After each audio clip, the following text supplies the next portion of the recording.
agora nós teríamos um painel sobre como desenvolver talentos para o futuro do trabalho. Eu chamo aqui à frente a Cláudia Meireles, que é Head de Recursos Humanos da Itaú Empreendimentos.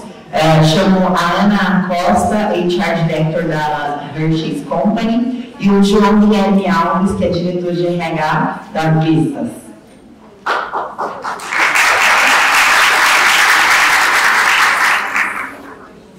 Bom, agradeço a todos pela participação no painel, um bom debate a todos.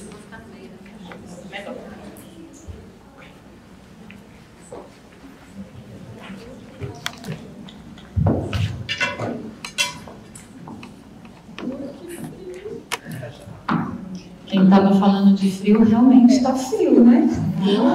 Um evento cheio de mulheres, eu sempre falo, né? Evento onde tem mulheres, a temperatura tem que ser no mínimo 2, 3 graus acima daquele que os homens acreditam que deve estar. Porque sempre vai estar frio. Para mim é sempre uma diferença, a gente sempre brinca, né, com a temperatura do ar, né? É um prazer estar aqui com vocês hoje, bom dia. Meu nome é Cláudia Meireles, eu sou Head de Recursos Humanos da Itaúsa Investimentos. A Itaúsa é a holding controladora do Banco Itaú Unibanco, da Duratex, da Alpargatas e da NTS, que é uma empresa de gasoduto aqui da região sudeste.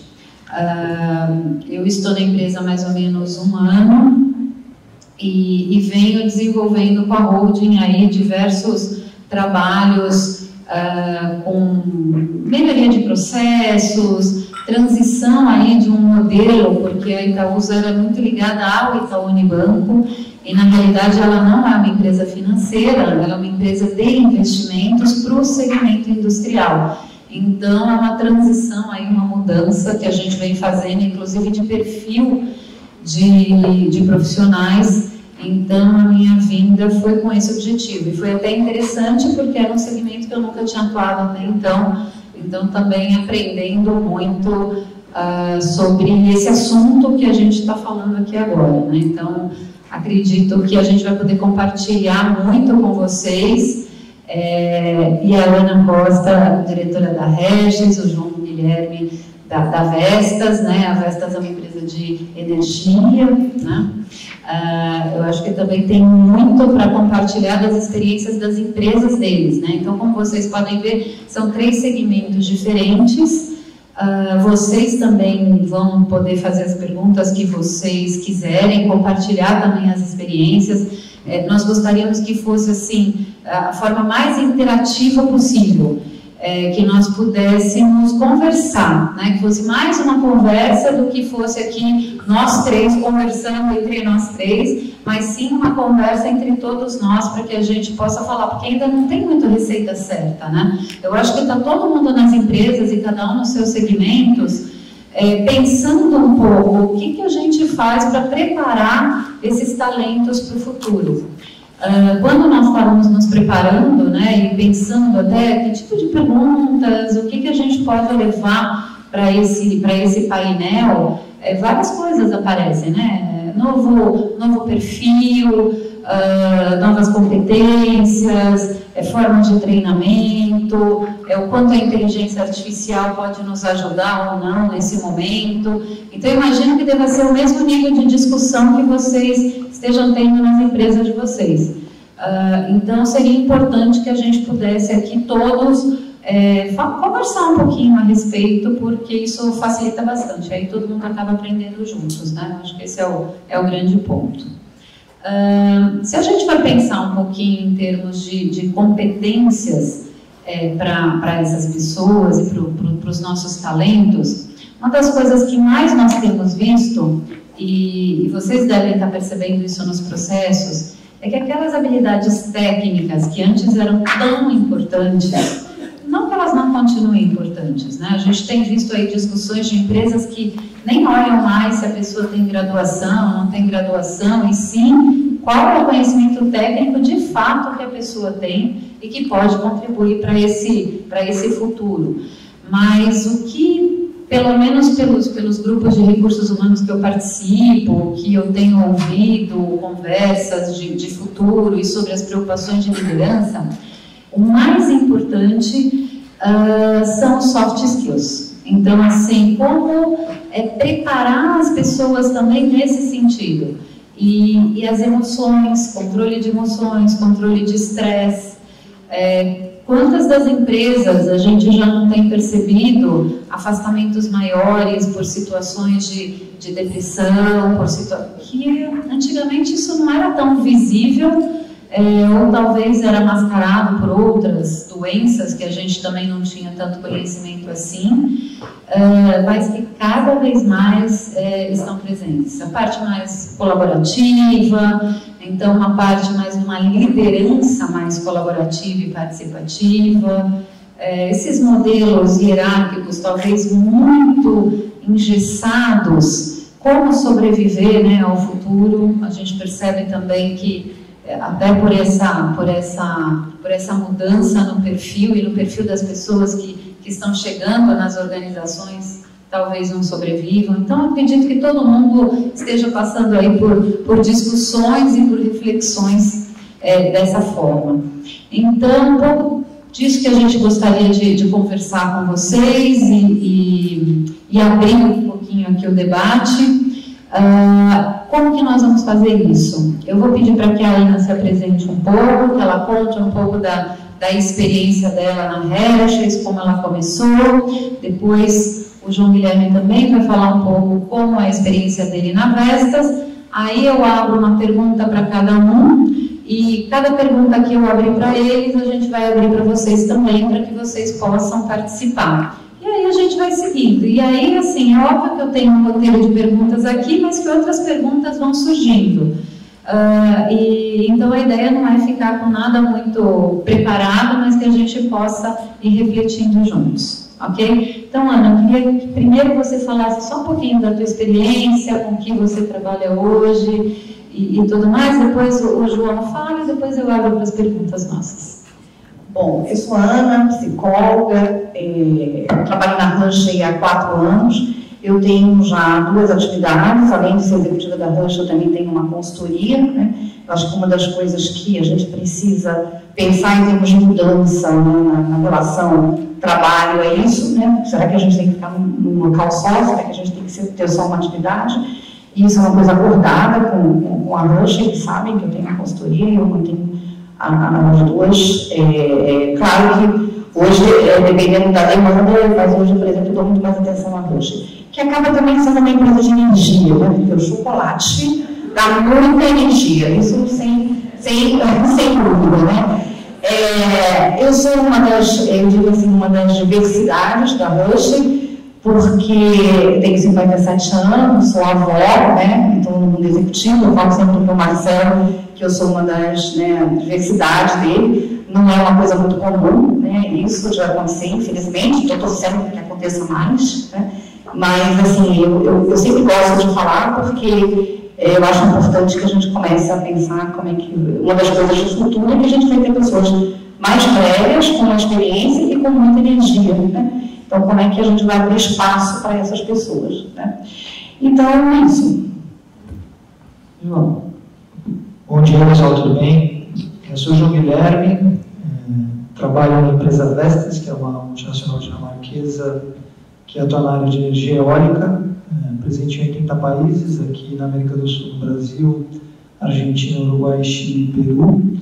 Nós fabricamos turbinas eólicas e também fazemos operação e manutenção de parques eólicos para os nossos clientes, que geralmente são grandes geradores como Enel, EDF, ENGIE, EDP Renováveis, entre outras grandes multinacionais do setor de energia.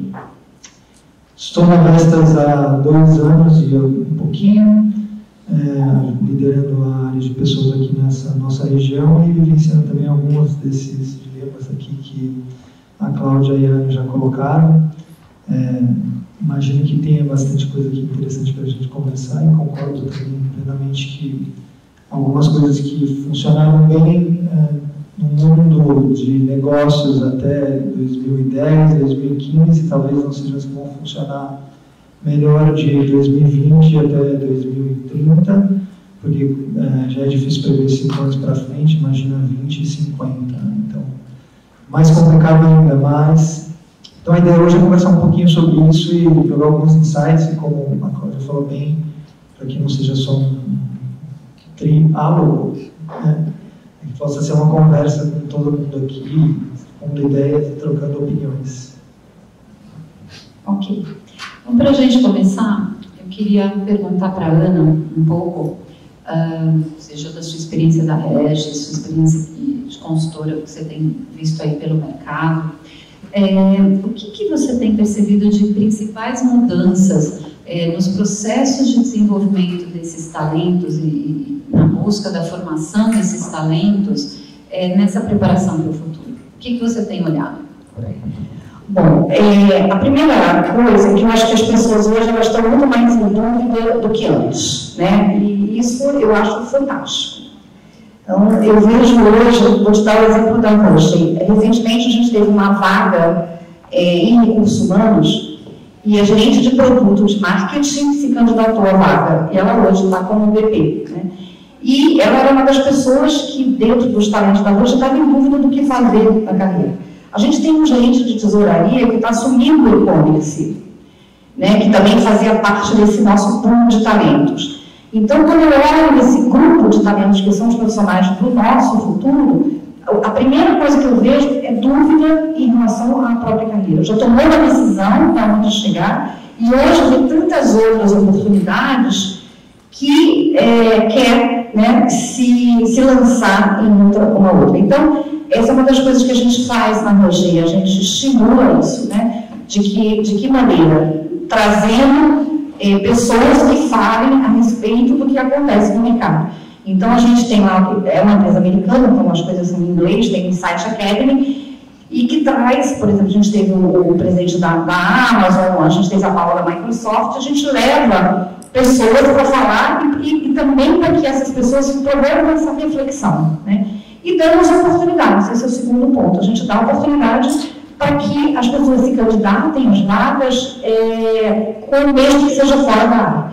E a terceira ação nossa, diferenciada, fora as ações mais tradicionais, a gente tem o que a gente chama de cross-coaching, que, assim, eu estou na área de recursos humanos, eu tenho interesse em aprender sobre finanças, então eu vou fazer um trabalho de cross-coaching com um cara de finanças, tá? Durante 3, 4 meses, é um programa bem rapidinho, a gente prepara esse profissional para ele ajudar essa pessoa, para que ela conheça um pouco mais. E com isso, começaram a surgir essa demanda de talentos nossos com interesse em áreas diferentes. Então, eu acho que esse é o ponto. O segundo é ser autodidata. Então, a gente está ensinando as pessoas, por incrível que pareça, como elas cuidam do seu próprio desenvolvimento. Como elas fazem isso? Porque o conhecimento, ele está aí. Aqui mesmo tem um cara que está vendendo uma revista de Harvard, e assim, com 1000 artigos e tal, ou seja, o conhecimento está aí. Como é que você promove o seu desenvolvimento, traça um plano para se desenvolver? Então, a gente está ajudando as nossas pessoas a fazer isso, a cuidar do seu próprio desenvolvimento, mais até do que dar treinamento para eles. Tá bom? Muito legal. E aí, o que vocês têm para complementar? O que vocês têm visto aí nas empresas? O que vocês têm feito? Alguém gostaria de compartilhar um pouco o que tem visto ou tem feito diferente em termos de processos de desenvolvimento para novos talentos? Ou fazer alguma pergunta? Ou fazer alguma pergunta relacionada a isso? Pode ser sem microfone mesmo? Sim, claro. Eu a gente consegue escutar. Qualquer coisa. Não sei se está gravando. Não sei se está gravando e precisa ou não. Precisa, né? Porque eu acho que está gravando e quando grava, se não falar no microfone. Tá bom. Bom dia. A gente estava discutindo ali no COF, né, o desafio que as empresas têm de colocar em prática todas essas discussões, as reflexões que a gente tem feito aqui, que são fundamentais, que vocês, né, estão reforçando. Nas experiências na empresa de vocês, né, na consultoria, como que vocês observam o comportamento ainda da direção, né, do conselho, e olhar trabalhar com essas práticas de forma mais desapegada, mais humanizada e mais olhando mesmo para o futuro, né? Então, quando a gente fala, por exemplo, de atração, as empresas buscam os talentos, né? Até que ponto que vocês acham que hoje a gente está tão próximo ou tão distante desse desapego de critérios, de requisitos que nortearam até então toda a atração, né, e seleção nas grandes empresas, nas empresas de modo geral, né? Quanto que, na avaliação crítica de vocês acham que nós estamos perto ou longe na prática desse tema? Bom, eu vou responder. Eu tive essa experiência recente, quando eu falei para vocês 2 exemplos de mudanças, né? Você imagina, quando você chega para o CEO e para a reunião de diretoria, você fala que a pessoa de marketing quer ir para RH e para o cara de tesouraria quer ir para o e-commerce. Foi fácil isso? Não foi fácil, né? A gente tem um CEO bem, vou dizer assim, descolado, uma pessoa super... Mas mesmo assim, aquilo que você falou assim, os critérios, eles são diferentes e gera um medo. Meu Deus do céu, o que vai ser? E se não der certo? Como é que vai ser?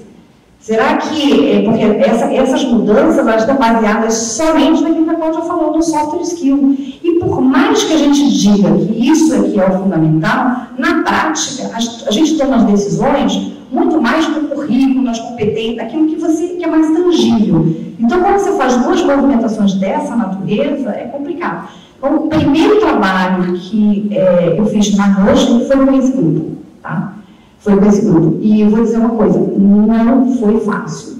As reuniões para a gente discutir e para a gente pegar uma folha em branco e falar assim, gente, a gente tem que quebrar os paradigmas, vamos começar de novo. Como é que a gente começa de novo? Então, trazer o Insight Academy, aquilo que eu falei para você, trazer pessoas para dentro da organização para falar, e aí não tem que falar pessoas relacionadas ao negócio, esse negócio é chocolate, a gente trouxe o cara da Amazon, a gente trouxe a pessoa da Microsoft. Então, assim, eu não tenho que trazer só pessoas relacionadas que vão nos ajudar nos nossos resultados. Não, eu posso trazer pessoas somente para promover uma reflexão. E você está corretíssima. Tem que começar do primeiro nível, porque senão não acontece. Eu vejo assim também, existe um desafio no mindset das pessoas, né?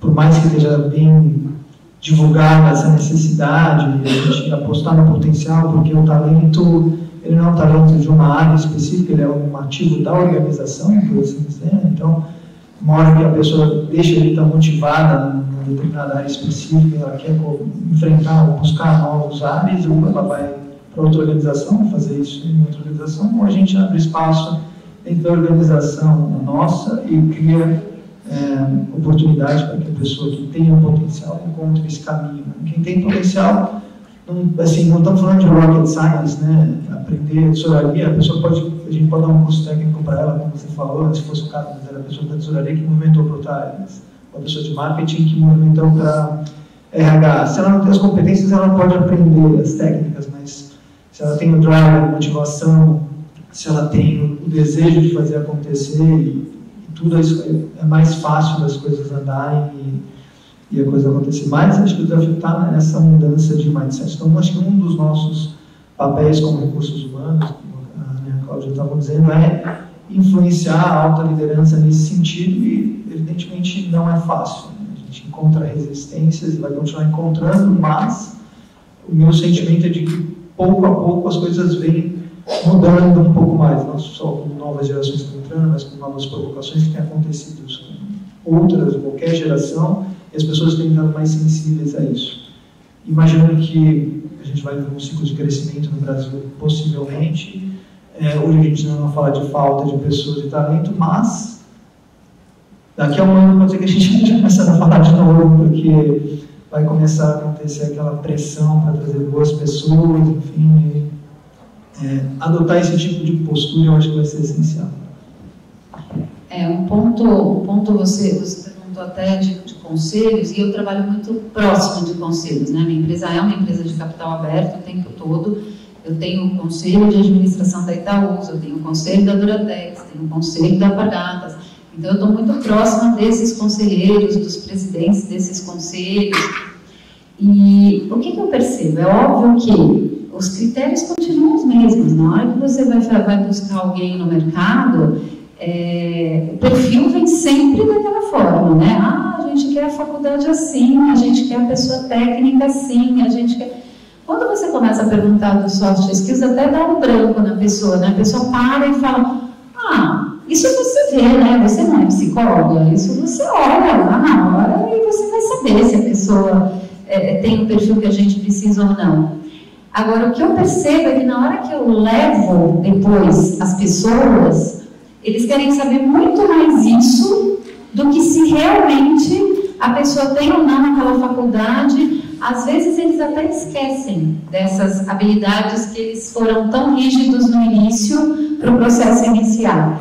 Então, acho que é uma transição mesmo, porque em alguns momentos a gente tem visto as pessoas patinarem muito. Então, o que eu tenho feito com recursos humanos, e que é muito do meu papel de ser assim, uma advisor deles nesses momentos, é mostrar, olha, isso está acontecendo por causa disso, e a gente tem que prestar atenção nessas características, porque é por causa disso que tal resultado não está aparecendo. Então, é um trabalho, às vezes, de formiguinha, mas é um trabalho para o futuro que a gente tem que fazer e não pode ficar calado. Então, muito é isso, não dá para ficar calado num momento como esse. O RH não pode abaixar a cabeça, tem que mostrar, tem que ter a coragem, tem que ter as informações, os fatos, sejam os seus fatos internos de empresa, e se não tiver, está munido de muitas informações do mercado. Então, muito do que a Ana falou também, dos processos de desenvolvimento, passa por nós também, profissionais de RH, porque às vezes a gente esquece do nosso próprio desenvolvimento e do quanto a gente está buscando informação, do quanto a gente está buscando outros fatos que possam nos ajudar em momentos como esse, né? Para formar realmente uma nova forma de pensar dentro da organização. E, aproveitando, acho que queria falar também aqui que é muito interessante a fala da Cláudia, porque imagina há 10 anos atrás uma pessoa de recursos humanos que trabalhava só com conselhos. Eu acho que não existe. Então, olhando o futuro do trabalho, falando assim, da nossa profissão, mais especificamente, está aí, acho que um caminho que já começa a surgir algo diferente.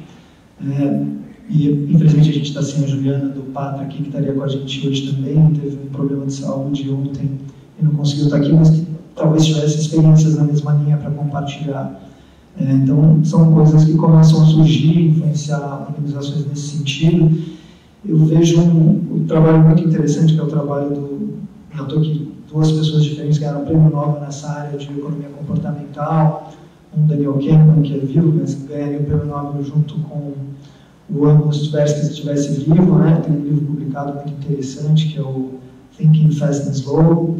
Para quem não leu, acho que é um dos grandes aí que vale a pena ler, outro Richard Thaler também na mesma área, mas que falam dessas nossas limitações no que diz respeito a vieses cognitivos e tudo isso em seleção de projetos, em como escolher o que a gente quer fazer, e acho que tem aí uma oportunidade de RH para como influenciar a tomada de decisão nesse sentido junto a organizações, usando esse tipo de material, que acho que é um material de altíssima qualidade. Estamos falando de 2 pessoas que ganharam o prêmio Nobel nessa área, porque deve ter alguma coisa que é interessante. Não, e tem uma coisa que você está falando que mostra a importância de ser autodidata, né?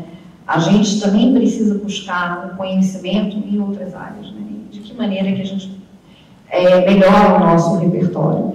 Eu sempre falo, que RH você não basta você estar sentado à mesa com diretores e estar fazendo parte desse grupo, se você é um mero tirador de pedido, né? As pessoas pedem e você vai lá, tem que contratar o fulano de tal, no perfil X e tal.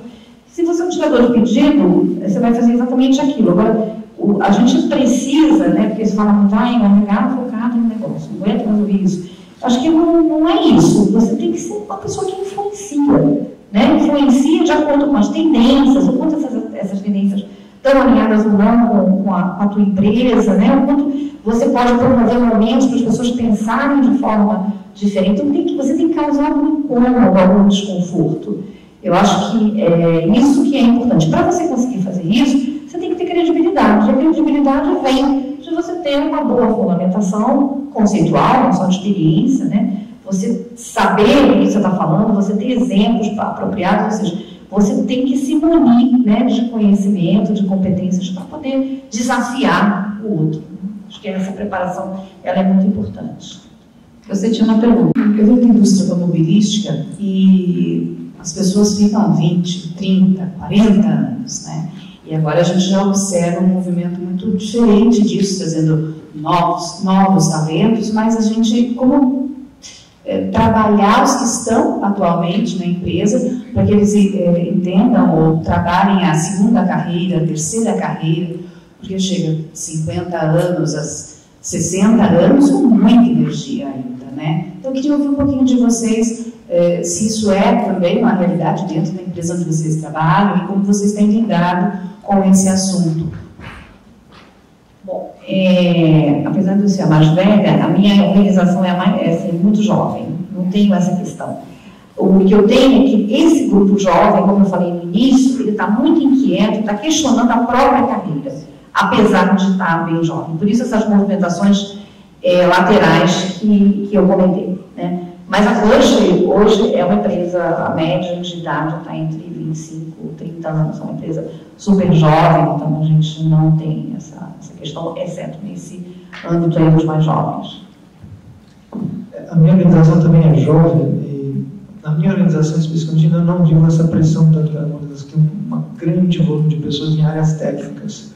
Mas o que eu vejo nesse sentido é que acho que as organizações que imaginam que vão ser mais bem-sucedidas no futuro nessa linha vão ser as que conseguirem, também aproveitando os benefícios, vamos dizer assim, do que a nova legislação trabalhista já trouxe para o Brasil e de que futuras novas legislações possam trazer, encontre um caminho justamente para trabalhar com um grupo que não seja exclusivamente um grupo de funcionários diretos que mantém um contrato de trabalho com um vínculo de prazo indeterminado, que consigam ter uma rede um pouco mais ampla de profissionais ultraqualificados que ela possa acessar com alguma frequência para alguns desafios de negócio que ela eventualmente possa ter no caminho que ela estiver trilhando. Então, não conheço ainda muitas organizações que já se desenvolveram nesse sentido. Acho que vocês aqui todos têm a oportunidade de começar a desenvolverem trabalhos nessa área para construírem coisas nesse sentido que podem gerar diferenciais competitivos, imagino, para as organizações de vocês. É um pouco como eu vejo isso hoje. Acho que quem conseguir fazer isso primeiro realmente vai ter um passo bem forte à frente dos demais. A empresa que eu trabalho já é uma empresa um pouco mais, ela vem de uma origem um pouco mais conservadora, porque a Itaúsa ela sempre esteve ligada com o Itaú Unibanco. Então ela não tinha nenhuma estrutura própria, a própria estrutura dela de pessoas era a estrutura do banco. Em 2013 ela resolveu ter uma estrutura própria, então ela mudou até fisicamente ali daquele prédio grande lá na Conceição, que é o prédio administrativo do Itaú Unibanco, para a Avenida Paulista, para um prédio que é só dela. E com isso, tendo uma estrutura própria, ela começou a ter toda a formação das culturas, valores e tudo mais. Só que a base da Itaúsa foram funcionários do Itaú Unibanco. Então, imagina, eu entrei lá no ano passado, quando eu entrei eu falei, nossa, isso aqui está parecendo o Itaú de 10 anos atrás. Porque eu olhava para as pessoas e realmente era o que eu via. Mas com uma vontade muito grande de fazer uma transição. E uma transição, e eu não estou falando assim, então a gente pega, faz um corte, demite todos os mais velhos e coloca os mais novos. Não. Mas assim, de que forma a gente oxigena a organização? De que forma a gente olha essa estrutura, entende por performance, por meritocracia, cadê a energia, porque não significa que porque a pessoa é velha ou nova, ela tem, mais velha ou mais nova, ela tem energia ou não tem energia, porque isso é a atitude da pessoa, não quer dizer qualidade, Então, o que a gente vem fazendo muito é trabalhar muito fortemente com um feedback um pouco mais verdadeiro em cima de meritocracia. Era uma empresa que eu senti quando eu entrei que não existia isso. Então, ficava uma coisa meio leniente, assim, ele é bom, mas mais ou menos, deixa ele lá, ninguém mexe com ele mesmo, ele está ali fazendo aquilo há tanto tempo, deixa ele lá. Mas vocês estão felizes com ele? Deixa ele lá, se eu precisar de ajuda, eu peço para outra fazer. Aí o que acontecia? A outra coitada, que tinha um monte de energia, ficava sobrecarregada, óbvio, e aí às vezes não conseguia nem olhar para a carreira dela, de tanta coisa que ela tinha que fazer no presente. Então a gente começou a olhar muito isso, trabalhando com o feedback. É engraçado porque a gente fala assim, a gente vai trabalhar com futuro, pensando que é o feedback que vai ajudar, mas ali na minha realidade, naquele momento, foi o que ajudou, e é o que vem ajudando ainda. Não terminei de fazer, porque eu estou ainda fazendo no meio desse processo. Outras coisas que a gente tem feito, nós fizemos a nossa pesquisa de engajamento, e a pesquisa de engajamento foi incrível, porque ela deu de eNPS um número altíssimo, né? Então todo mundo indicaria a Itaúsa para todos os colegas familiares trabalharem, então 95% de eNPS, né? Que é um índice super alto. Mas na hora que você pergunta para as pessoas de qualidade de vida, aí já tem um pedacinho que já fala assim, eu não gosto de trabalhar até mais tarde. Só que quando eu vou fazer o meu controle, eu que sou uma das pessoas que fico até mais tarde, fica 2, 3 pessoas até mais tarde. O que é esse mais tarde? Né? Então, cadê? Então a gente tem que olhar, fazer o diagnóstico, entender, observar. Então acho que muito isso é do nosso papel também, para a gente saber como ajudar as organizações.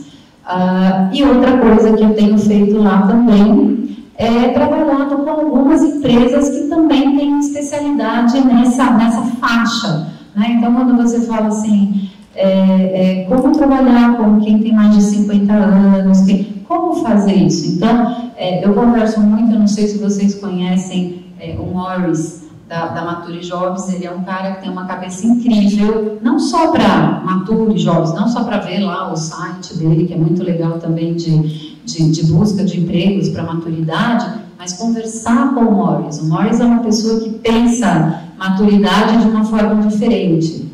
Tem outros consultores que também já estão pensando maturidade de outra forma diferente, trazer. Então eu fiquei pensando assim, né? A Ana falou do Insights Academy que ela tem na Hershey. Eu já fiquei imaginando na Itaúsa o Insights Academy, não com esse nome, porque é uma empresa brasileira, eu vou ter que criar um nome em português, né? Mas trazendo talvez alguém para falar para esse público e pensar um pouco de carreira e pensar um pouco de talvez como gerar um pouco mais de energia para essas pessoas, para que eles também se renovem dentro da própria organização, porque tem espaço, que a gente pode não ter espaço na holding, né? Porque eu estou falando de 100 pessoas, a gente pode, 100 não, né? 100 contando com todo mundo, vamos dizer ali que eu tenha umas 80 posições, né? Posições de fato, de trabalho. Não tem tanta assim oportunidade, né? Quase aquela coisa, para eu ter a posição do meu chefe, ou ele morre, ele vai embora, ou é assim que vai acontecer. Mas eu tenho as investidas, então como eu preparo essas pessoas? Porque experiência é uma coisa que a gente não compra em qualquer momento, né? Então isso é importante também. Alguém tem alguma experiência para compartilhar com a colega de estar vivendo alguma situação semelhante? Aqui, ó, ali, ó. Acho que passar o microfone para cá. Pode falar. Bom dia. Pode ser uma experiência, mas também é uma pergunta, né? Indo um pouco de encontro de como que a gente gerencia o clima diante desse cenário. Eu trabalho na Ternium Brasil, que é uma siderúrgica, onde tem uma pegada muito técnica, né? De metalurgia, enfim, então... Sendo que a Ternium era muito forte no México, na Argentina, uma empresa muito antiga do grupo T15, e já tem programas bem consolidados, né? Para a gente ter uma ideia, o CEO da Ternium foi um estagiário de férias da empresa, o CEO da Ternium Brasil foi um JP, que é um trainee, né? Que é um programa que você tem da Ternium. Então, existe um programa já bem consolidado. Sendo que com a compra do Brasil, da ThyssenKrupp, que era a empresa anterior, eles se depararam com uma realidade bem diferente. E ao mesmo tempo começaram a repensar o modelo, porque eles já têm agora muitos jovens, por conta do programa de jovem profissional, ou que cresceram, então são pessoas de 50, de 30 anos, 40 anos de corporação, e começaram a ingressar jovens para que haja todo o desenvolvimento de carreira. Então, existe um programa dentro da empresa, não só de sucessão, né, como também de oportunidades internas, onde você faz esse movimento de carreiras técnicas, mesmo dentro da carreira técnica, de profissionais que não são dessas carreiras. Por exemplo, a gente tem um gerente geral de redução, que é uma área muito técnica, que ele é um matemático e veio da área de energia. E começou lá na empresa, na coqueria, que é uma área muito técnica também. Então, existem esses movimentos. Mas aí, o que a gente se depara? Que acontecem esses movimentos, então, todo um conselho com o presidente da empresa para definir esses movimentos internos. Existe um comitê que a gente chama de comitê de oportunidades, onde isso é definido, não só para posições de gestão, posições altas, mas para posições até de engenheiro, analista, enfim, para discutir esses movimentos.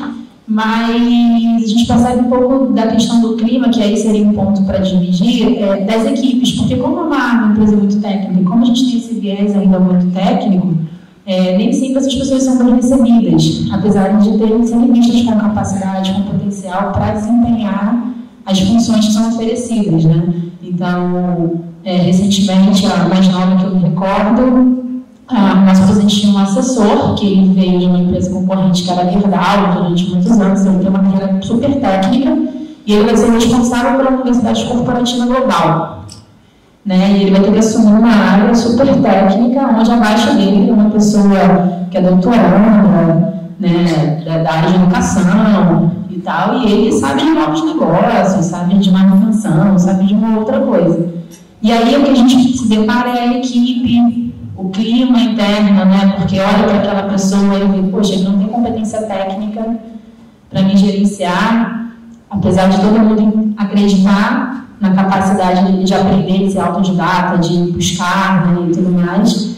E aí nesse cenário eu queria ouvir um pouquinho, né, de como que vocês pensam, assim, porque foi comentado de trabalhar com conselho, com alta liderança, mas a gente tem uma base ali, né, que precisa ser suportada, né, e quando verifica essa pessoa, né, óbvio que com o tempo ela, pelo desempenho dela, ela acaba conseguindo conquistar, mas é um processo bem delicado também, dependendo da área técnica, como que essa capacitação dessa pessoa, por mais que ela seja autodidata, tem questões muito técnicas. Por exemplo, esse gerente geral, a gente teve que entrar ele para fazer formações bem pesadas de tecnologia, porque ele precisava pelo menos participar das discussões, né? Enfim, então é um pouco do meu cenário lá e eu queria, né, dividir um pouquinho para saber o que vocês podem me ajudar aí. Eu tive uma experiência na consultoria, tem mais ou menos uns 2 a 3 anos, que eu nunca falo o nome do cliente, né? Parecido com isso, vou te falar como é que a gente conduziu. Era uma área também absolutamente técnica e se estava buscando um gestor para essa área. A gente tinha 2 candidatos finalistas, né? Sendo que um candidato ele não tinha toda a competência técnica exigida, mas ele tinha uma capacidade de gestão e uma visão de longo prazo infinitamente melhor que a outra pessoa. E aí, na ocasião, a gente conversou com o diretor da área e falamos assim, olha, eu acho que vale a pena a gente correr o risco, mas como é que a gente faz com a equipe? Porque a equipe é muito questionadora, a gente pode ter problema com a equipe. Bom, o que a gente fez? A gente alinhou com a equipe antes, né? A gente chamou a equipe, a gente fez um trabalho com eles, fizemos uma análise junto com eles da área, como é que estava a área, dos resultados e que objetivos tinham. E foi muito interessante, claro que a gente conduziu, né, a gente direcionou, mas a gente fez uma condução em que eles concluíram que a competência técnica era o menos relevante para aquela pessoa impulsionar a área, né? Por quê? Porque eles tinham toda a competência técnica. Eles tinham isso. Então, a gente fez esse trabalho e, no final, fomos absolutamente transparentes com eles e falamos assim, a gente fez todo esse trabalho com vocês até para saber qual é o grau de dificuldade, porque a gente tem a pessoa, aí mostramos o currículo da pessoa e tal, e como é que vocês viriam isso. Então, a gente fez essa dinâmica até para identificar, né? E que bom que a conclusão foi essa. Quando a gente mostrou o currículo, assim, você percebe que tem uma resenha, mas ela foi pós o trabalho, né? Então, assim, o resultado, não é que ele não teve nenhuma dificuldade, tá? Não é isso, teve algumas dificuldades sim, mas minimizou bastante. Então, eu diria que a gente precisa envolver um pouco mais as equipes, até no alinhamento de perfil. A gente fez isso pós, né? Não fez exatamente como deveria ter sido feito antes. Mas acho que essa é uma mudança importante. Segundo, eu sou muito a favor da gente ter discussões abertas. Vamos falar aqui, né, esse grupo, qual é o problema. Vamos discutir e vamos, com um facilitador que tenha credibilidade, e eu acho que colocar essa questão sobre a mesa e de que maneira que ela pode ser resolvida em benefício de algo maior que a área, que é o resultado da área. E eu acho que a gente pode se surpreender com o resultado das pessoas. Eu acho que o que incomoda é que as pessoas não são consultadas, as mudanças acontecem, se coloca um líder, o líder muitas vezes ele entra também querendo provar que ele é bom e aí acaba no respeito. Então, assim, acontece uma série de questões e as pessoas não fazem uma coisa simples, que é, vamos falar a respeito, que aí eu acho que, eu não gosto muito na relação amorosa, mas é verdade, que nós mulheres fazemos bem, que é a DR. Então, às vezes, a gente tem que ter uma DR, por que não? Né? E vamos discutir isso mais abertamente. Eu acho que essa, na minha opinião, é a melhor forma. E de novo, eu tive outras experiências um pouco diferentes, mas perguntando para a equipe, e é surpreendente como quando você consulta a equipe é diferente. Assim, ela se sente muito mais comprometida. E até se a conclusão for contra aquilo que... Mas eles foram ouvidos. Né? Eu acho que esse é o ponto mais relevante.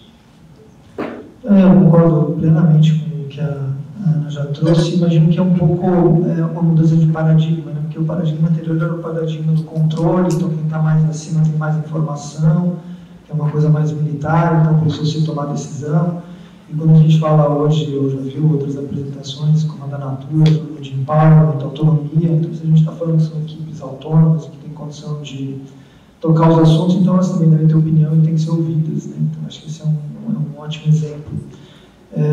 Eu também trabalhei numa empresa que tinha uma equipe super técnica, que era uma equipe de biólogos que trabalhavam em pesquisas de etanol, celulose, desenvolvimento de leveduras e enzimas, era uma coisa assim super diferente. E eu via, o líder dessa área era um líder que ele tinha capacidade técnica, mas ele era muito feliz na condução, porque ele atuava muito como um maestro, quer dizer, as pessoas tinham suas linhas de pesquisa independente, ele tentava motivar as pessoas a irem um caminho mais para frente, desenvolver alguma coisa mais, ele tentava ficar no dia a dia, vendo o que eles estavam fazendo, microgerenciando cada uma das coisas. Acho que isso foi o formato que funcionou melhor. É um pouco como um maestro numa orquestra, ele não vai pegar o violino e ensinar o cara do violino como tocar, porque o cara do violino estudou isso durante 20 anos, ele sabe muito bem como fazer, mas ele sabe como conduzir aqueles vários instrumentos diferentes para que no final você tenha uma sinfonia. Então, acho que para esse tipo de equipe super técnica funciona bem esse tipo de perfil, que é um perfil do cara que motiva, engaja, tenta fazer com que o pessoal vá além, mas que não fica tentando dizer exatamente o que cada um deve fazer. Porque essas pessoas, geralmente, essa equipe técnica era todo mundo com doutorado, alguns com pós-doutorado. Por mais que ele não fosse um cara muito especialista, ele talvez não conhecesse alguns daqueles assuntos tão bem quanto essas pessoas. Eu acho que é um pouco esse o caminho. Eu só queria é o seguinte, a gente tem que cuidar da integração, né? E quando a gente fala de integração, é engraçado porque a gente fala assim, a gente quer apresentar a empresa para a pessoa. Aí fala da empresa, dos países, a gente não fala das questões comportamentais. Uma coisa que eu falo na Rush, toda vez que eu contrato um gerente, eu falei assim, fique tranquilo, escute primeiro. Tá? Porque assim, e sempre falo da síndrome que é você querer mostrar nos 90 dias que valeu a pena a empresa ter te contratar. Eu sempre digo assim, não se preocupe com isso. Tá? O momento mais importante é que ao longo desse período de integração você ouça as pessoas antes de você trazer as receitas. Então, é importante a gente colocar no nosso programa de integração também assuntos como esse, mais comportamentais. O que a gente espera daquele líder que a gente está contratando? Porque às vezes ele não sabe, né? Ele quer chegar e falar, e aí ele acaba não escutando e não conquistando a credibilidade, porque as pessoas, poxa, que cara mais arrogante. Então, eu acho que a gente precisa colocar isso dentro do nosso programa aí de integração. Ok, muito bem. João, o que você teria para compartilhar um pouco com a gente sobre as tendências aí de inteligência artificial para ajudar a gente para o futuro e nessa formação de talentos e tudo mais? O que você tem visto nesse sentido? Bom, isso é uma coisa que está aumentando bastante. Até na preparação do nosso workshop, eu comentei com a Cláudia, eu tenho vivenciado até alguns exemplos lá na Vestas, no próprio RH.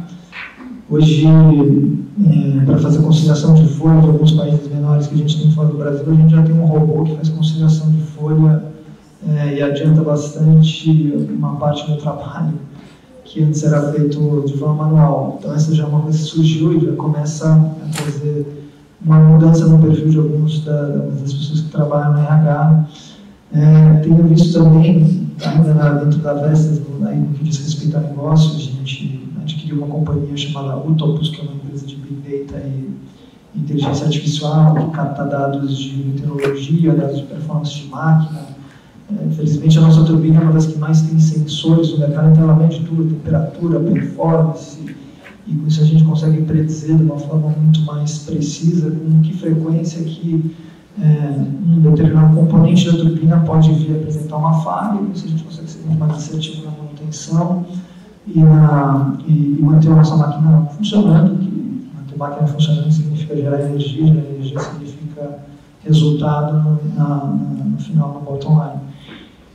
Então, começam já a surgir algumas coisas nesse sentido que vão trazer alguns desafios para nós. Né? Outro dia também vi um médico numa palestra de RH que eu tive, comentando como estava sendo isso no ambiente médico, e ele tinha apresentado um caso, era bem técnico, de inteligência artificial analisando algumas coisas de ressonância magnética para avaliar câncer de pele, e a inteligência artificial tinha obtido 92% de eficiência. Aí fizeram uma avaliação com médicos, os médicos ainda estavam com 96%. Mas a combinação, ele apresentou esse dado, a combinação dos dois, ou seja, o médico analisando os resultados da inteligência artificial, levantou o resultado para 99%. Então, acho que cada vez mais vão começar a surgir coisas nesse sentido. Algumas podem trazer ameaças, outras podem trazer oportunidades. Acho que vai saber muito da gente como e quando usar essas ferramentas. A tendência é cada vez mais a gente conviver com esse tipo de coisa. Também, para quem gosta do assunto, tem um livro interessante agora no mercado, que é o terceiro livro do Yuval Noah Harari, o 21 lições para o século XXI, que tem um capítulo falando do trabalho, especificamente é um dos primeiros, fala, entre outras coisas, do programa de xadrez do Google, o AlphaZero, que, bom, há 20 anos atrás, para quem lembra da história do xadrez, aí o antigo campeão mundial, Garry Kasparov, lutou contra a máquina, né, o Deep Blue, que era o computador, e ganhou da primeira vez em 96, perdeu em 97, e aí foi quando então as máquinas começaram a se desenvolver mais, e ele passou a não dar mais conta para o homem, né, competir. Mas esse programa do Google, quando ele foi criado, ele foi competir com a máquina atual campeã, que era o Stockfish, um programa que analisava uma quantidade de posições muito maiores por segundo, que um analisava uma coisa de milhões de posições e a outra menos de 100 mil posições de xadrez. E o AlphaZero aprendeu a jogar xadrez sozinho. Eles botaram o programa jogando contra ele próprio, em 4 horas ele já estava num nível bom, e um dia ele já tinha obtido uma performance do campeão mundial. Ele jogou contra esse outro programa, que era o imbatível, 100 jogos, e não perdeu nenhum, e ganhou 28 das partidas. E a turma dizia que ele jogava bem porque parecia com um jogador, parecia com um Kasparov, era o mesmo estilo do Kasparov. Ele abandonava algumas peças, ele vinha com menos força, aparentemente perdendo, e de repente ele virava o jogo e ganhava no final. Então, cada vez mais, acho que a gente vai ver essas coisas acontecendo e começando a entrar no mercado de trabalho. Vai ser interessante. Esse é um exemplo engraçado, é uma dificuldade nossa de quebrar paradigma, né? Quer dizer, o ser humano continua querendo competir. E a gente vive num mundo de trabalhar junto. Então, assim, não temos que competir com o computador, com o robô. A gente não tem que mostrar que somos melhores que eles. Temos que criar robôs que sejam fantásticos e que nos ajudem, que possamos trabalhar junto com eles. Né? Então, esse exemplo, eu lembro que na época me chamou muita atenção quando eu vi a competição. Eu falei assim, é lamentável ver o robô se desenvolvendo tanto e o ser humano tão pouco, que ainda busca a competição, né? Então, assim, a gente vive num mundo que não tem que ter mais isso. A gente está fazendo lá no nosso CD entregas com um concorrente nosso. A gente pode otimizar o transporte e a logística. Qual o problema de trabalhar junto com o concorrente? A gente tem que parar com isso, de o tempo todo querer competir, né? Então, eu acho que esse é um exemplo perfeito de ver o quanto a gente ainda tem como ser humano que desenvolver.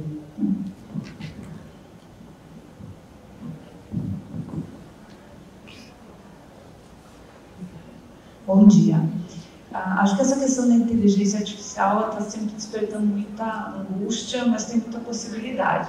E se por um lado é verdade que ela já está, né, substituindo alguns postos de trabalho, por outro se abrem outras, né, outras oportunidades.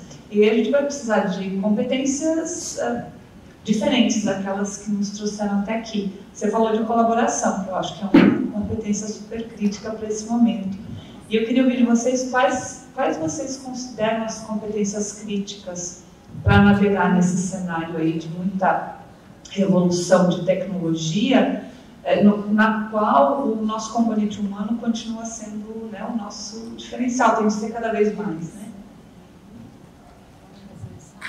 Posso começar? Eu acho que concordo com o Daniel Pink aqui, o século XXI é dos wireframers, né, do pessoal do lado direito do cérebro. Então tem aquele famoso livro dele com as competências do século XXI, storytelling, criatividade, entre outras coisas também, senso crítico, né, porque você vai ter um monte de dados, uma pré-análise, mas no final alguém precisa juntar tudo isso e conseguir fazer essa análise. Eu acho que vai ter muito mais pressão no emprego, talvez em funções mais operacionais, e quem tem nível superior e consegue desenvolver esse tipo de análise, talvez vai estar menos ameaçado.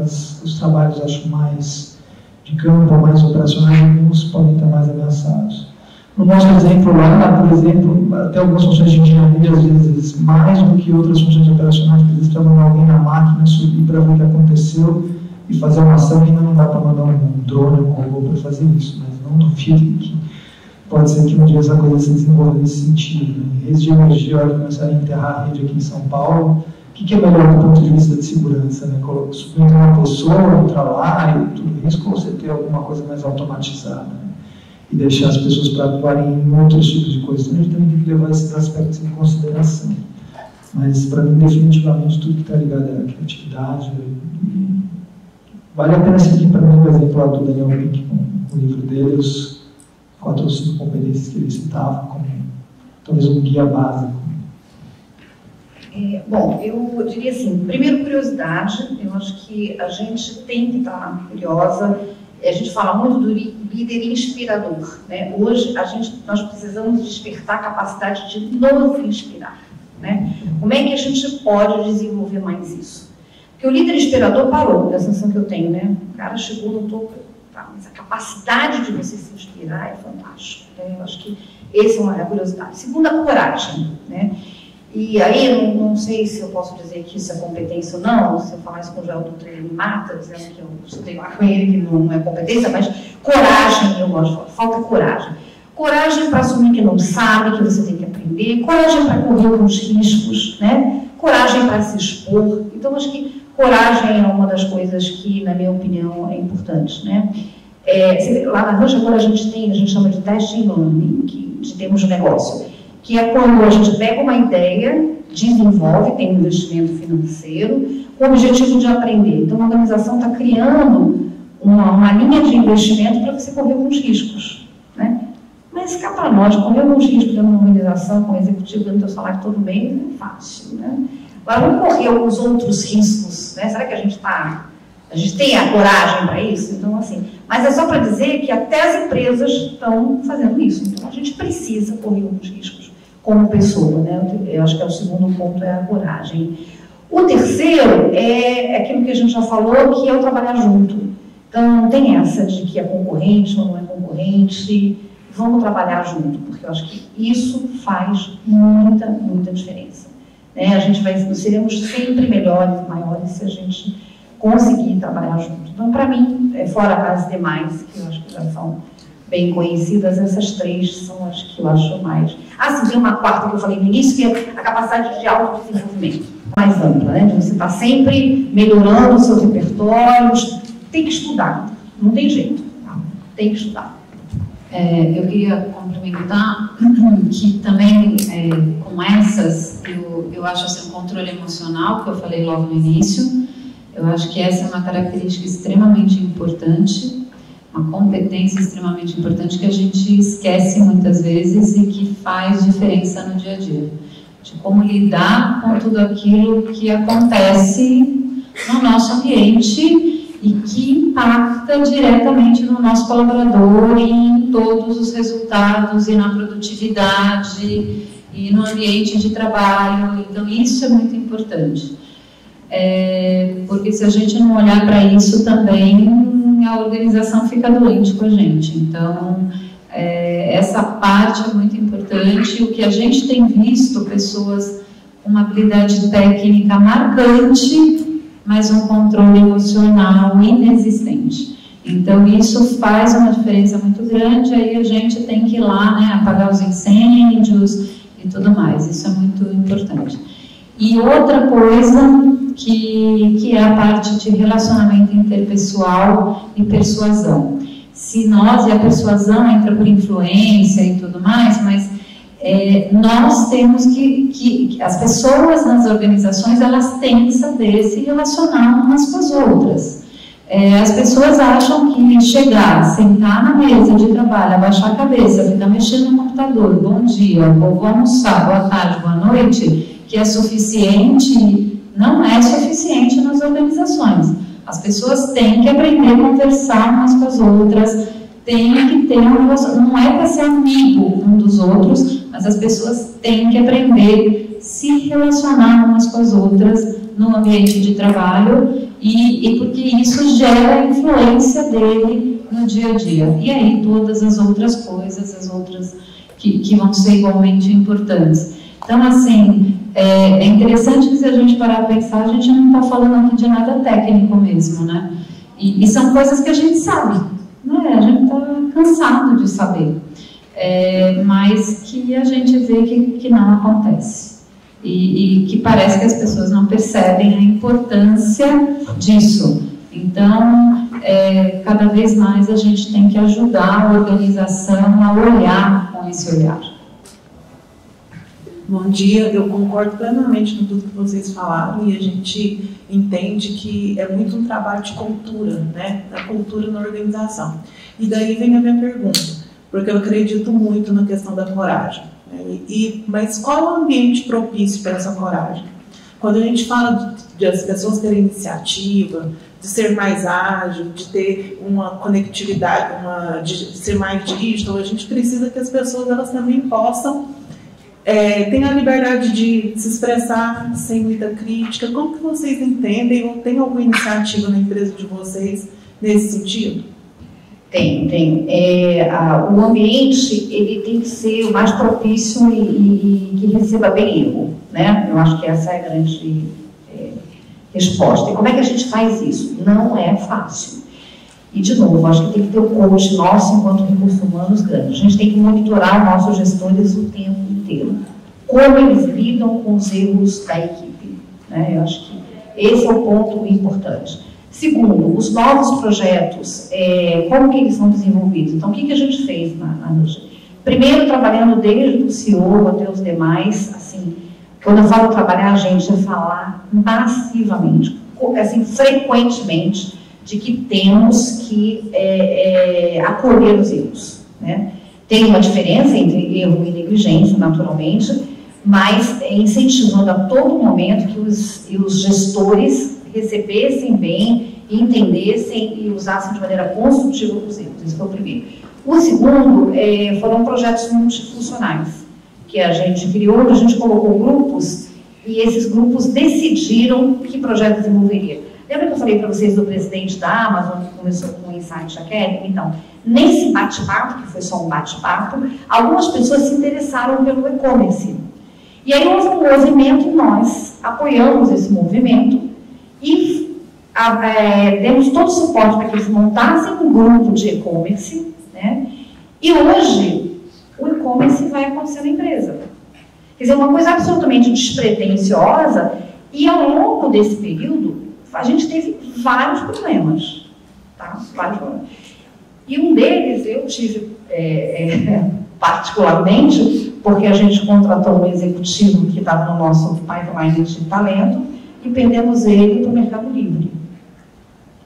Né? E o nosso CEO, claro, falou assim, nossa, mas você viu o risco? Faz parte. Faz parte. Então, essa coragem que a gente tem que ter. E quando acontece, foi fácil? Não foi fácil. Talvez se a gente não tivesse despertado, talvez um cara de finanças, que talvez ele não sei se teria despertado ou não. O fato é que todo esse movimento tiveram duas coisas muito boas. Primeiro, que o nosso projeto de e-commerce, que a gente está trabalhando nele, que foi legal, e segundo, apenas um executivo que para a gente era bastante importante. Vou até falar para quem a gente perdeu, não tem problema, foi para o Mercado Livre. Entendeu? Então, assim, é isso que tem que estar acordado nesse grupo, primeiro, nesse grupo diretivo. Agora, se começar por perder, então a gente não vai mais fazer isso. Aí, acabou. Essas organizações funcionam assim, nesse pêndulo, né? Vai para lá, depois você sente um baque, alguma coisa e volta. Existem, acho que, diferentes graus de maturidade em diferentes organizações. Algumas estão mais abertas, são modelos de negócio da área que elas estão inseridas a conviver com o risco, e tem as mais tradicionais que têm um pouco mais de receio e têm dificuldade de se mexer. Eu acho que tem que começar aos poucos com pequenas coisas, né? Eu acho que isso gera às vezes uma contaminação positiva, mas claro, mostrando que as coisas têm esse tipo de... Você tem que conviver com esse tipo de reação ao problema. Esse é um exemplo, poderia ser outra coisa, como perder dinheiro num determinado produto que não deu certo, enfim. Mas vejo diferentes tipos de exemplos, organizar pequenos hackathons, como algumas empresas de TI fazem para lançamento de produto, enfim, tem muitas coisas legais sendo feitas. Acho que é entender um pouco isso e começar a trabalhar a cabeça das lideranças. Talvez começar com um líder que seja dentro da organização mais aberto a esse tipo de coisa, tentar fazer um pequeno projeto piloto com ele para depois expandir para outras áreas. Acho que é um começo. E tem uma coisa que eu acho que é interessante, você falou da palavra coragem, então eu vou falar da coragem de fato, né, a essência da coragem. Nas organizações, as pessoas acham que coragem é você falar o que você quer do jeito que você quer, na hora que você quer.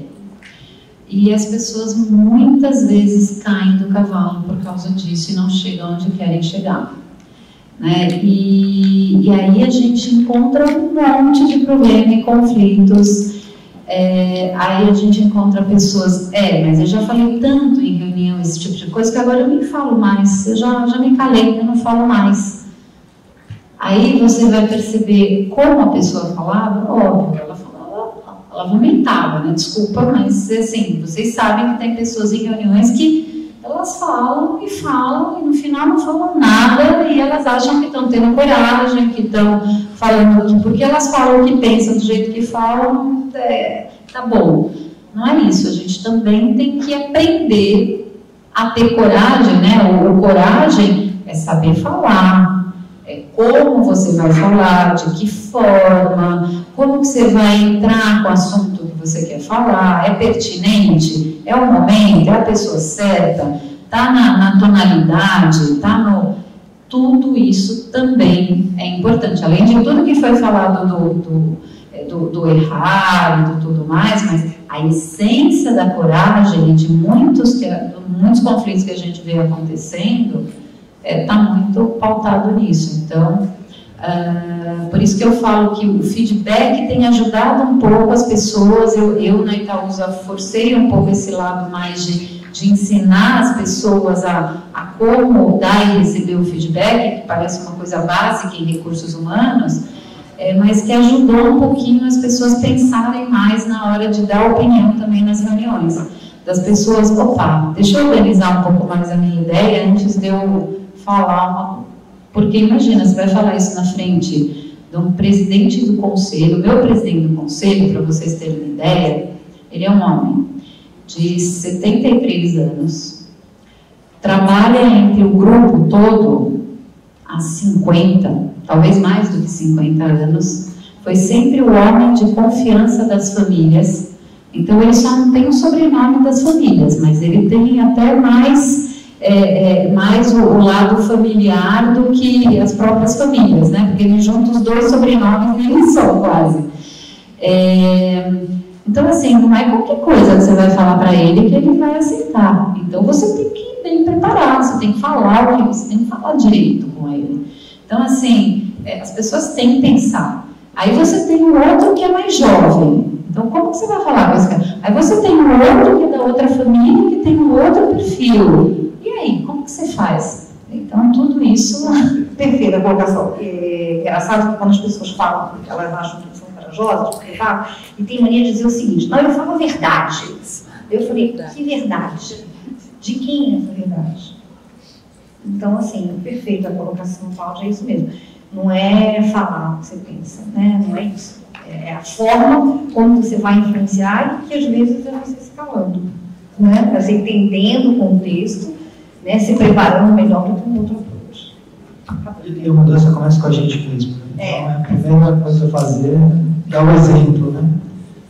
Bota o toque. Alguém, assim, para a gente finalizar, alguma pergunta para a gente fechar? Nosso tempo está encerrando. Alguém quer fazer algum comentário? Eu sempre gosto de perguntar, foi bom para vocês? Sem o cigarrinho no final, mas foi bom? Chocolate, chocolate. Eu trouxe chocolate, vou ficar devendo. Acho que algo que a gente percebe é que a gente fica falando de futuro, né? Inteligência artificial, futuro, novas organizações, seja no segmento automotivo, seja investimento, seja energia, seja mais bens de consumo, chocolate, o que for de bens de consumo.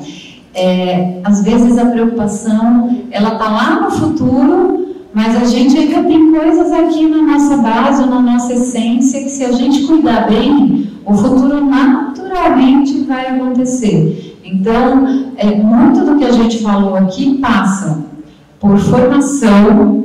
Então, como a gente preparar? Né? Então, a Ana trouxe ali alguns exemplos que vem acontecendo na Hershey's. Então, assim, a gente não pode parar de ser criativo. Então, seja através de uma academia, seja através de espaços de conhecimento, seja através de cross-coaching, de mentoring invertido, que a gente fala muito disso, de trazer pessoas de outras áreas. Assim, o conhecimento não pode parar, seja através do autodesenvolvimento. A gente tem que continuar fomentando na organização o conhecimento. E da onde ele vier. Isso é muito importante. Né? O João falou muito das coisas novas que os robôs são capazes de fazer. A gente sabe disso. Mas, assim, quem é que faz os robôs? Quem é que prepara os robôs? Pelo amor de Deus, somos nós mesmos, né? Então, assim, o que a gente pode, como que a gente pode se preparar para esse futuro? Então, eu acho que mais do que ficar aflito com o futuro, é assim, vamos olhar para o nosso presente e fortalecer o nosso presente. Porque se a gente fortalecer o nosso presente, da nossa organização, o nosso mesmo, isso aí naturalmente vai acontecer. Eu trabalho há 30 anos, a Ana deve trabalhar igualmente há uns 30, 35 talvez. Gente, você não é tão mais velha que eu, assim. E assim, João está mais um pouquinho menos, gente. Mas assim... Quantas subidas e descidas a gente já teve, quantas coisas, o RH agora tem que ser parceiro de negócio, o RH é isso, agora é o futuro, agora vem, é óbvio que vem, a gente não pode não prestar atenção, mas a gente tem que preparar aqui o presente. Preparou o presente, a gente vai caminhar. E a gente não pode deixar de fazer uma coisa que é muito importante, deixar de escutar. Né? Então, ainda bem que a gente tem duas orelhas, né? Porque é por isso, duas orelhas, dois olhos, Deus sabe o que fez quando nos fez, né? Que é exatamente esse objetivo. Não prestar atenção no nosso ambiente. E aí a gente sabe exatamente o que tem que fazer. E depois de um evento como esse, o que vocês vão fazer de diferente, né? Pelo menos uma coisa. O que vocês podem aplicar efetivamente depois que saem de horas nesse evento? Eu sempre me pergunto isso, né? Porque é isso que é aprender. Você quer incorporar o aprendizado. Esse é um exemplo de provocação que a gente tem que fazer. Eu acho que sim. Então, tanto como para executivos como para o grupo aqui, provocar e, enfim, a gente falou muita coisa, né? Muitos exemplos do que a Ana disse também estão dentro daquele conceito que a gente já viu bastante desenvolvimento do 70-20-10, né? Como que a gente documenta isso, extrai valor para as pessoas, para elas pararem de pedir um MBA em vez de pedir um desafio dentro da organização, que é muito mais rico profissionalmente e para a organização, né? Enquanto que um aprendizado com uma outra pessoa, como o cross-coaching, também não agrega dentro do conceito dos 20%, deixa só os 10% do aprendizado formal, porque ele é para alguma coisa técnica específica, né? Muito mais do que para os desafios de negócio. Então, conseguir gerar esse tipo de desafio de negócio, acho que gera engajamento e gera movimentação e atração de talento, né? Pelo menos é nisso que eu acredito. E acho que a gente cada vez mais, ou conseguir fazer isso cada vez mais de uma forma melhor e extraindo o valor disso, conseguir mostrar isso para as pessoas, vai conseguir ser mais efetivo, trazer melhores pessoas e estar à frente dos demais, é como eu vejo. Acho que é isso, né? Espero que vocês tenham gostado e reflitam e usem, né, tudo que vocês aprenderem hoje. Obrigada.